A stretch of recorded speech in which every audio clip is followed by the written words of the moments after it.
শায়েখ রহমতুল্লাহ আলাইহির হাতে আমি বয়াত হওয়ার সুযোগ পেয়েছিলাম। আলহামদুলিল্লাহ, আমি বয়াত হওয়ার আগ পর্যন্ত ভিন্ন একটা রাজনৈতিক সংগঠন করতাম, সেটার সাথীও ছিলাম। তো আলহামদুলিল্লাহ সেখান থেকে আত্মসমালোচনার একটা অংশ ছিল।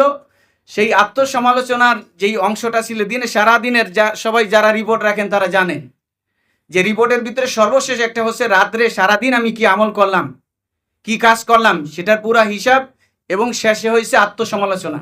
সেই আত্মসমালোচনায় যায় নিজের কাছে মনে হইতো যে আমি যে রাজনৈতিক যে একটা দলের সাথে যুক্ত আছি, তাদের নীতি, তাদের আদর্শ, তাদের সিরাত, তাদের সুরত মুহাম্মদুর রাসূলুল্লাহ সাল্লাল্লাহু আলাইহি ওয়াসাল্লাম এবং তার সাহাবায়ে কেরাম তাদের আদর্শের সাথে মিলে কিনা।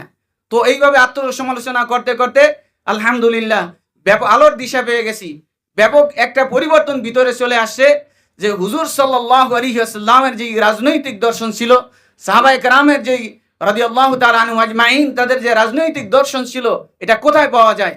আমলের দিক দিয়া, সিরাতের দিক দিয়া, সুরতের দিক দিয়া, লেবাসের দিক দিয়া, পোশাকের দিক দিয়া, সব দিক দিয়া কোথায় পাওয়া যায়? খুঁজতে খুঁজতে আলহামদুলিল্লাহ আল্লাহ তাআলা সেই সঠিক পথের দিশা আমাকে দান করছেন। এজন্য আমি আল্লাহর দরবারে অসংখ্য শুকরিয়া আদায় করি।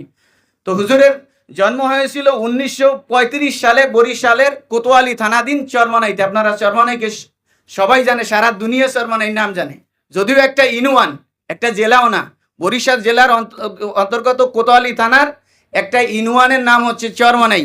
কিন্তু কোন দেশ আছে সারা বিশ্বের মানুষ ওই দেশকেও জানে না, কিন্তু চরমনাই সবার একটা ইউনিয়ন হয়ে সারা দুনিয়ার ভিতরেও পরিচিতি লাভ করছে। কার কারণে? কুতুবুল আলম মাওলানা মরহুম সৈয়দ ফজলুল করিম রহমতুল্লাহ আলাইহি। এটা ওনার কামালিয়াত।